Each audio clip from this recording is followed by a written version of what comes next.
Ka nisur gjykimin e mungesë ndaj Miomir Stojanovićit dhe 52 të akuzuarve të tjerë për krime të luftës kundër popullsisë civile shqiptare në fshatin Mej dhe në zona përreth gjatë prillit të vitit 1999. Në gjykatën themelore në Prishtinë të hënën u lexua akt akuza që i ngarkon 53 ish pjesëtar të strukturave ushtarake e policore serbe me përgjegjësi për vrasjen e 370 civilëve shqiptar.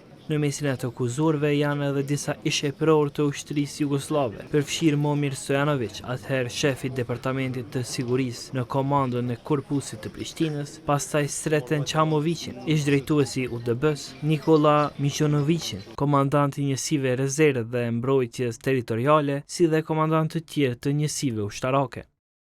Sipas akta akuzës së lexuar nga prokurori special Ilir Morina, operacioni 2 ditor, i njohur si Reka e Keqe, nisi si akt hakmarrjeje, pasi në atë zonë pjesëtar të UÇK-s i vran 5 policë serb.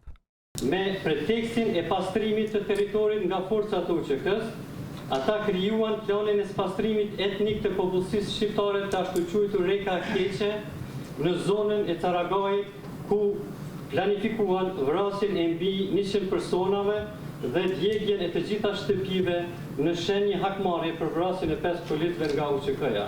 Sipas akta akuzës, fillimisht u granatuan fshatrat, e më pas në to u futën forcat serbe. Ku gjatë këtyre kontrolleve forcat serbe i ndajnë burrat me gratë dhe fëmijët, këtë të fundit nën kërcënimin e arve i urdhërojnë që të largohen në drejtim të Shqipërisë, kurse burrat i ekzekutojnë në mënyrë të barabartë në vende të ndryshme, me rast në fshatin Mej u vran 283 civil, në fshatin Korenik u vran 66 civil. Sipas prokurorisë, si pasojë e këtij aksioni janë dëbuar 20.000 civil për në Shqipëri, përmes pikave kufitare Qafprosh dhe Morin. Në këtë rast të akuzuar janë edhe 4 shqiptar, Mihil dhe Sokol Abazi, Babe Bir, si dhe Smail Beqiri e Muharrem Ibraj. Momir Stojanović është i akuzuari kryesor. Në atë kohë ai ishte shefi i sigurisë në korpusin e Prishtinës dhe sipas akta akuzës kishte rol udhëheqës. Aktualisht e udhëheq subjektin politik Këshilli Kombëtar Serb për Kosovën. Në shkurt të këtij viti, Stojanović e kritikoi publikisht presidentin e Serbisë për dërgim të njerëzve të patrajnuar në sulmin e Banjsk.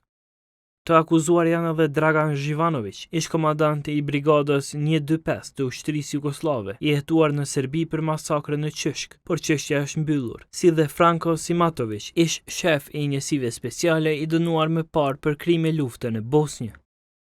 Për masakrën e Mejës në të cilën u vran 370 civil shqiptar, hetimi nisi me 2013, në kohën kur sektori i drejtësisë udhëhiqej nga Oleksi. Ai u ndërprej disa herë. Edhe akt akuza e prokurorisë speciale u ndryshua, shkaku që gjykata themelore në Prishtinë e ktheu mbrapsht për plotësim.